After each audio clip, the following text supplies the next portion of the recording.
Do you want to take better photos with your Nikon DSLR camera? Hi, I'm Paul from Photogenius, and in this video I've got 10 great tips I'm going to share with you that will get you started with your Nikon DSLR camera and help you to take amazing photos.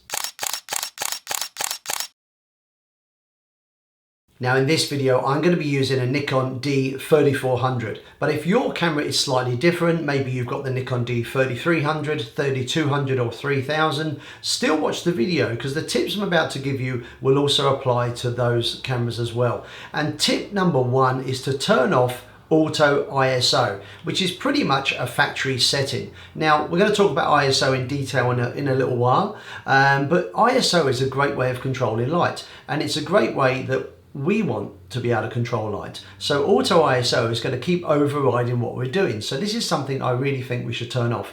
So to do that, we go into the menu, we go to the shooting menu, down to ISO sensitivity settings, and we turn ISO, auto ISO sensitivity to off.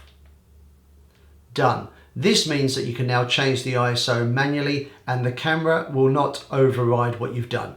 Now my next tip is to use the I button. There's a button on the back of the Nikon D3400, bottom left. It's got a letter I on it, and if I press this I can change some of the functions on the rear of the camera. On some of the other Nikon cameras you might find the I button in a different place, such as over to the right of the back of the camera body here. So by pressing the I button I can highlight one of the camera features and use the multi-selector tool to navigate around. So this will enable me to make changes to things such as white balance, maybe the focus modes or ISO. And it's very easy. All you do is press the I button, navigate to where you want to go. Here I'm going to white balance, press the OK button, and now I'm able to change the white balance functions. A nice feature on the Nikon cameras is as you change and select different options, you often get a little picture here on the display that helps you to understand why you may select that particular function. I'm going to go back to automatic ISO.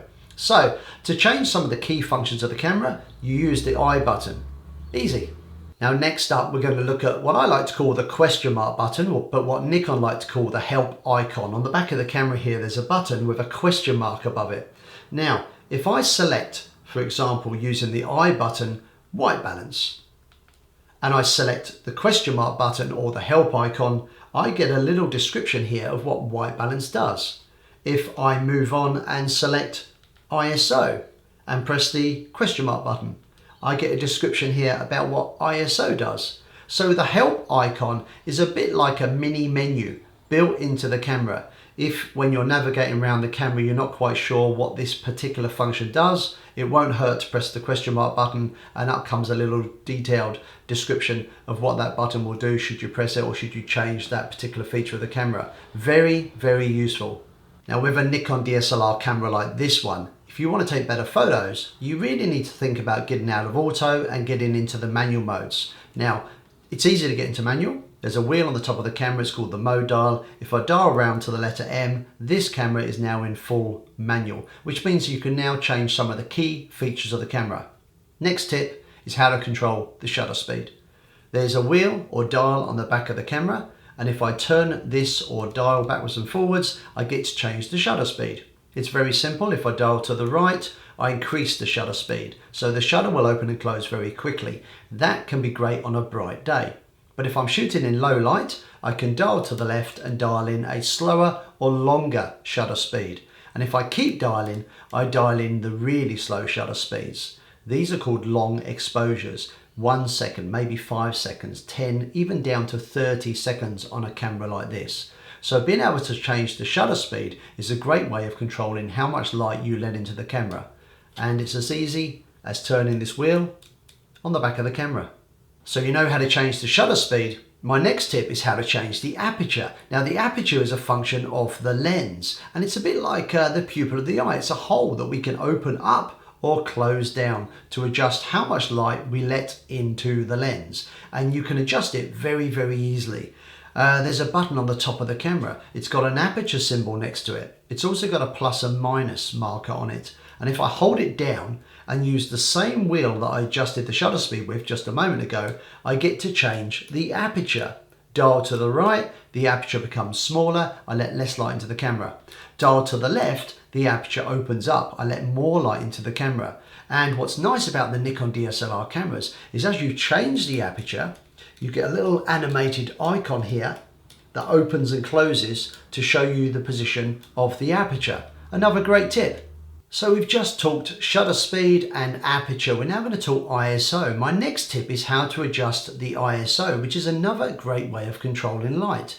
To get to it is very easy. You press the I button, remember this from earlier, and we navigate over to where it says ISO using the multi-selector. Once we're there, we can change the ISO easily. On this particular camera, the ISO range goes from 100 to 25,000. Increase the number, camera's more sensitive to light, brighter picture. Reduce the ISO, camera is less sensitive to light, darker picture. Only thing to watch out with ISO is don't run the numbers too high, because higher ISOs will lead to grainy looking photos, which is typically called digital noise. So my default ISO is 200. Easy. Now my next tip for you is the camera's light meter, often referred to as a light evaluation meter in the manual.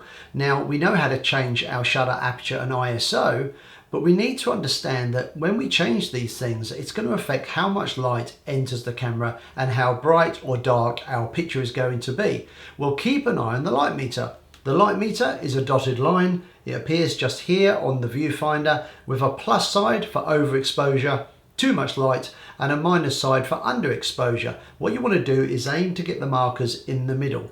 The meter can be seen on the screen, but preferably for me, I like to use the camera up to my eye, and I can also see it through the viewfinder. So the light meter gives you an indication of how your exposure is going to come out when you press the shutter button down. Absolutely essential. Now my next tip is a bit of a shortcut. I like shortcuts, they save us time. And this one is about ISO. I showed you a moment ago that you can change the ISO very easily by pressing the I button and then navigating over to ISO, pressing OK and changing the ISO. Very simple, but there is a shortcut on this camera as well. Sadly not on all of the Nikon DSLR though. Next to the lens here, there's a button marked FN, that's short for function. If I hold the function button and turn the wheel simultaneously, I can change the ISO instantly. Again, a great shortcut.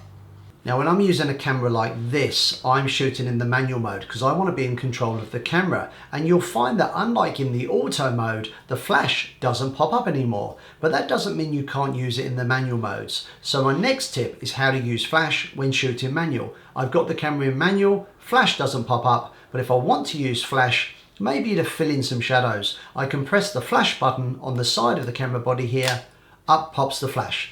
Easy. Now my final tip today is to consider picking up a remote for your Nikon DSLR camera. You might be thinking, why do I need to buy a remote? Well, if you're keen on taking photos in low light and particularly at night time, then here's the deal. You're going to be using a slow shutter speed. This is referred to as a long exposure. Leaving the shutter open longer is a very effective way of taking photos in low light. But because the shutter is open for a longer period of time, your camera, if it moves, will mean a blurry photo. So an obvious accessory to buy is a tripod, but a less obvious accessory to buy that is very useful is the remote device. Now I'm going to show you how to set this up. Very simple.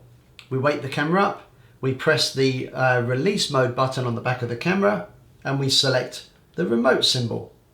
This camera can now talk to the remote. I've got the camera here set up on a mini tripod. This is the Manfrotto Pixie, very useful. And fingers crossed, if I press the button on the back of the camera, there you go. The shutter opens and closes. Picture is done. I didn't touch the camera. I didn't introduce any movement to the camera, so my picture should be nice and sharp. Great little tip. I'll put some details on these in the links below the video. Now I hope you've enjoyed this video and you've picked up some great tips on how to take amazing photos with your Nikon DSLR camera. If you did enjoy the video, give us a thumbs up and consider subscribing. Lots more videos coming soon. And as usual, of course, you can leave your comments and suggestions down below the video. I hope to see you again soon. See ya.